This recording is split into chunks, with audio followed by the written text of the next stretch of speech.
যে মা ঘরে রান্না করছিল, এমন সময় ছেলে এসে মাকে একটা চিরকুট ধরিয়ে দিল, বললো যে মা তোমাকে একটা বিল দিলাম, বিলটা পরিশোধ করো।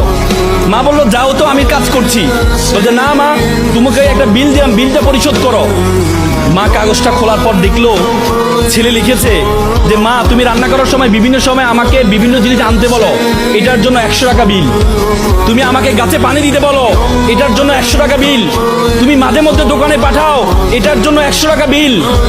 মা এটা দেখে দাঁড়ানো অবস্থা থেকে বসে যায়।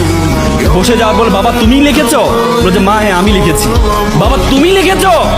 বলছে মা হ্যাঁ আমি লিখেছি। বললো যে এক কাজ কর, তোমার জন্য আমি একটু নুডলস রান্না করেছি, নুডলসটা তুমি খাও আর তোমার বিলটা আমি নিয়ে আসতেছি, তুমি একটু ওয়েট করো। মা একটা কলম নিয়ে সে কাগজের বিপরীত পাঠে লিখলো, বাবা 9 মাস তোমাকে পেটে ধারণ করেছিলাম, জীবনে এত কষ্ট, টানা 9টা মাস তোমাকে আমি বহন করেছি। রাতে ইচ্ছে করতো একটু ডান পাশ হই, কিন্তু ডান পাশ হতাম না। আমার বাবুটা যদি পেটে ব্যথা পায় সেজন্য আমি ডান পাশ হতাম না। ইচ্ছা করতো একটু বাম পাশ হই, কিন্তু যে বাবুকে আমি দেখি নাই তার প্রতি আমার এত মহব্বত, আমি বাম পাশ হতাম না যে আমার সন্তানটা যদি ব্যথা পায়। সেটার জন্য তোমার বিল 0 টাকা। তুমি জন্মগ্রহণ করেছিলে, জন্মগ্রহণ করার পর 2টা বছর যে পরিমাণ ঘুম ভেঙেছে আমার, যে পরিমাণ প্রায় 6 মাস টানা, 6 মাস পরিমাণ ঘুম আমি ঘুমাই নাই আমার সন্তানের জন্য, সেটার জন্য বিল 0 টাকা। তুমি পিঠা পছন্দ করতে, ওই দিন পিঠা রান্না করেছিলাম তোমার জন্য, পরিবারের সকলে পিঠা খেয়েছে।